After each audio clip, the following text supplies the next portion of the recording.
Okay, this video is going to be a short one on fecal sample processing, which is very, very simple.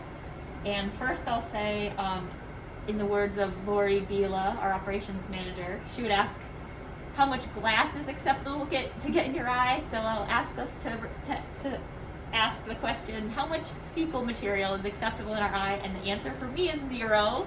So I'm going to put on my safety glasses in this case. Okay, so if you want to come in to take a closer peek, usually for each sample, I'm going to get out a pipette tip and also a transfer pipette that I've cut to have a bigger opening so that I can take sample out. And really, we're just putting equal samples into 2 Eppendorf tubes and then freezing them. Here's the Eppendorf, or the transfer pipettes that are not cut. Okay, the nice thing about the fecal samples is once we take it out of the ethanol, the sample actually stays on the spoon for the most part, and it's also pretty non-smelly, I'll say. So don't be too worried about that. So what you can do to make sure it stays on the tube is also keep on the spoon. Is keep the spoon upright and goes straight into this little weigh boat. I'm gonna reseal that. Okay. And then we're not even weighing or anything. We're really just dividing this in half. Yeah. And like I said, it's good that, we have the masks, so it's really not a stinky process.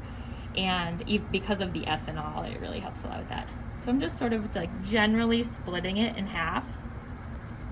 And then I'm going to use the pipette and the tip to get the samples into our Eppendorfs.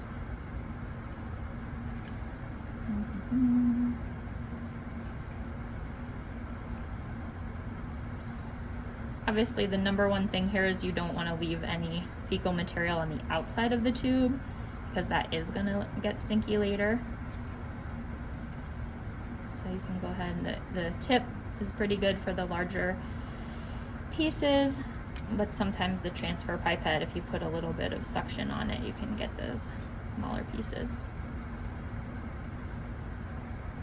And this is actually a pretty big sample, so we're not going to worry too much that we're not getting enough. Okay, so that's going to be 1.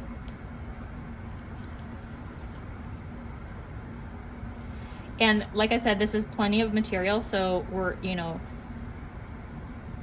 don't worry about getting every last piece of the sample. Like we would with muscle biopsies, we would actually get every tiny last sample, but we really don't need that much for this. But because I'm kind of anal, I am going to try to get as much as I can.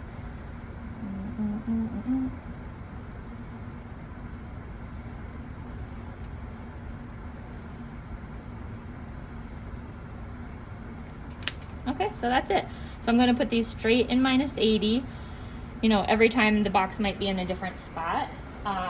But the number one thing is going to be to discard of all the fecal material stuff in the biohazard, obviously, but then to get rid of the biohazard so that it doesn't make the lab kind of stinky. So that's why we're going to process these in batches and not every time we have a sample that's produced.